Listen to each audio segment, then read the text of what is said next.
इस मिठाई को देखें तो क्या आपको लग रहा है कि ये घर बनी हुई है? तो जी हाँ, ये घर बनी हुई है और बहुत ही बनाना इसको आसान है और झटपट बन जाती है। तो चलिए देखें इसे हमने कैसे बनाया है। अस्सलाम वालेकुम। आज मैं बहुत ही इजी एक मिठाई की रेसिपी आपके साथ शेयर कर रही हूँ। तो ये कोकोनट लड्डू हैं। तो कोकोनट लड्डू बनाने के लिए या नारियल के लड्डू बनाने के लिए हमें जिन जिन चीज़ों की ज़रूरत है वो कुछ इस तरह है। मैंने 2 कप डेसिकेटेड कोकोनट लिया है और ये वज़न में 200 ग्राम है। तकरीबन 3/4 कप चीनी ली है जो वज़न में 150 ग्राम है। आप 3/4 से 1 कप तक चीनी इसमें इस्तेमाल कर सकते हैं अकॉर्डिंग टू टेस्ट।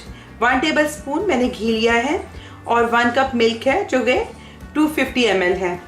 और मेरे पास जो कोकोनट था वो कुछ इस तरह का था, थोड़ा सा ये बिल्कुल डेसिकेटेड नहीं था, थोड़ा सा मोटा था। तो मैंने इसे ग्राइंडर जार में एक दफ़ा रख के इसे एक दफ़ा चला दिया तो ये फिर बिल्कुल ये बारीक पिस गया है, डेसिकेटेड बन गया है।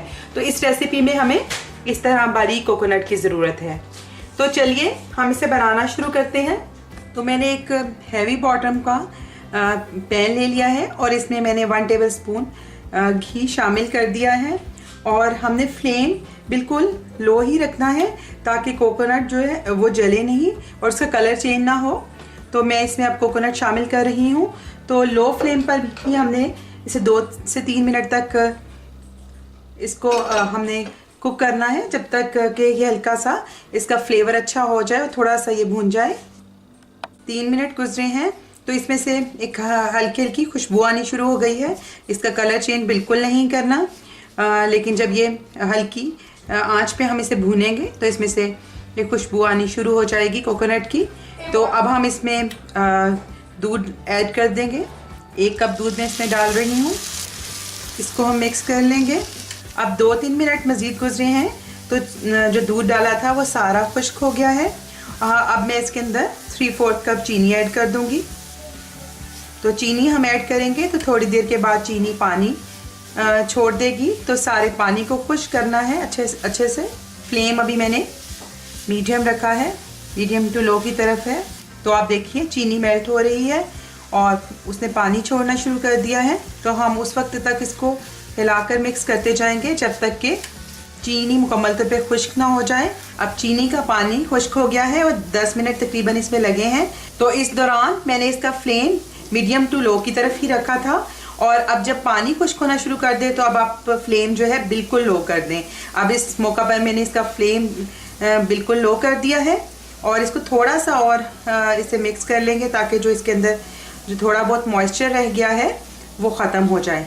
तो 2-3 मिनट में इसको इसी तरह लाती रहूँगी। तो अब देखिए कि मिक्सचर बिल्कुल सिमट रहा है और ड्राई हो गया है।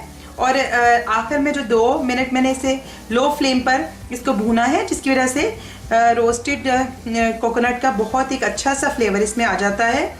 तो अब मैं इसको थोड़ा सा ठंडा कर लूँगी। 5 से 10 मिनट तक हम ठंडा करेंगे और फिर इसके लड्डू बनाएंगे। और इसको बहुत ठंडा नहीं कर लेना, मुकम्मल तौर पे अगर हम ठंडा कर लेंगे तो फिर ये इसके सही तौर पे इसके बॉल्स नहीं बनेंगे।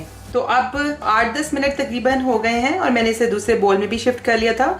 ये बस हल्का सा गर्म है जिसे हम नीम गर्म कह सकते हैं और बहुत आपने ठंडा नहीं कर लेना। तो अब हम इसके लड्डू बनाना शुरू कर देंगे। तो जिस साइज़ के आप लड्डू चाहते हैं वो लड्डू बनाएं। इसी तरह हाथ में घुमाते हुए आप इसको शेप दे दें और शेप देने के बाद मैंने थोड़ी ड्राई डेसिकेटेड कोकोनट ले लिया है और इसके अंदर इसको आहिस्तगी से रोल कर लूँगी। तो ये लड्डू तैयार है। इसी तरह मैं बाकी भी तैयार कर लेती हूँ। तो कोकोनट लड्डू हमारे बिल्कुल तैयार हैं जो कि बहुत ही मज़े के तैयार हुए हैं और इनको बनाना भी बहुत ही आसान है। तो यकीनन आप भी इसे अपने घर में ज़रूर ट्राई करना चाहेंगे और अगर आपको ये रेसिपी अच्छी लगे तो ज़रूर इसे लाइक करें। आइंदा आपके साथ किसी नई रेसिपी के साथ फिर मुलाकात होगी। उस वक्त तक के लिए अल्लाह हाफिज़।